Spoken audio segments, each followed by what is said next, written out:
Um, it seems to me, and certainly I've heard testimony from our witnesses today, that one of the most significant threats to the progress we're making in this pandemic is the emergence of variants and mutations that could possibly elude the treatments that have been developed and the vaccines that are being deployed. Um, Fortunately, the American Rescue Plan provides $1.75 billion for CDC to ramp and scale up efforts on genomic sequencing and surveillance. I was a proud champion of this provision because I think it's so important that we know what possible threats to our progress exist.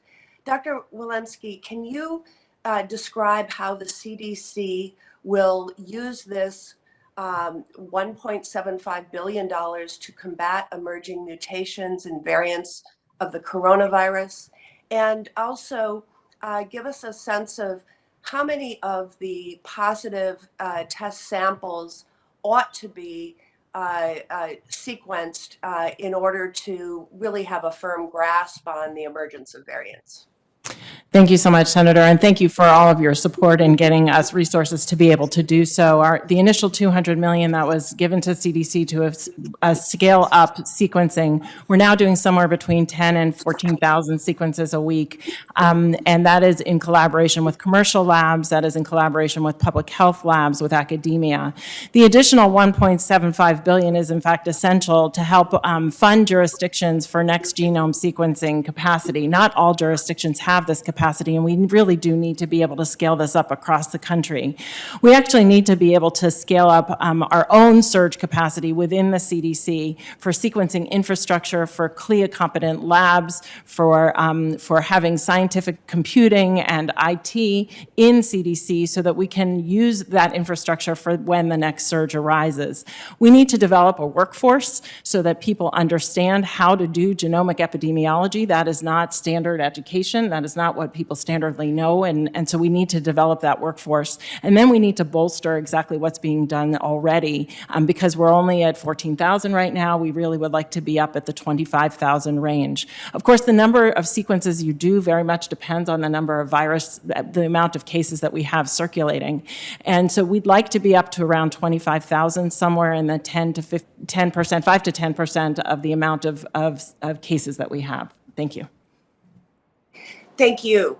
As government looks to invest in supply chain resiliency, using funds provided by Congress for COVID response and pandemic preparedness, we know one thing to be true, that we can no longer afford to have an inadequate domestic vaccine supply chain. While the delivery method will always be vaccine dependent, there are certain supplies that it seems to me would make sense to have advanced purchase of and sufficient stockpiles of. Things like vials, stoppers, syringes, needle caps. Manufacturers must be able to rapidly surge production for a future pandemic without doing long-term damage to their broad customer base. So Dr. Marks, can you describe some of the early obstacles that FDA faced as a result of our over-reliance on foreign manufacturers of critical medical supplies? And what role do you think our national stockpile system could play in helping to maintain surge capacity for American-made critical medical supplies, including those needed for vaccinations?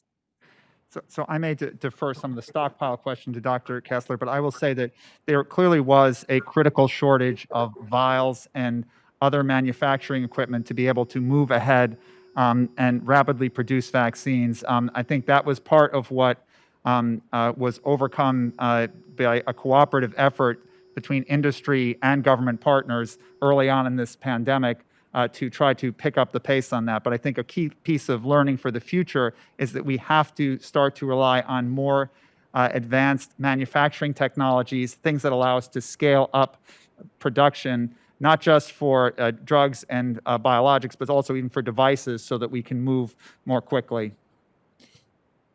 Senator, if I could... Please go ahead. Senator, if I could just add, there is a team, a very dedicated team at DOD, BARDA, HHS, who spend their days and have been doing this for months, sourcing the globe for supplies. In the rescue plan, there is a specific provision that will enhance our ability to make sure going forward things like lipids that are key ingredients, that we will have adequate supplies prior to the time we need them. Chair Murray, with your indulgence, I would just like to formally request that our committee receive a briefing on the state of the strategic national stockpiles, and that the administration provide members with detailed breakdowns of supply chains associated with the current approved vaccine candidates, including manufacturing locations. And that be classified if necessary. I know some of the information regarding the national stockpiles is sensitive. Thank you. We will do that.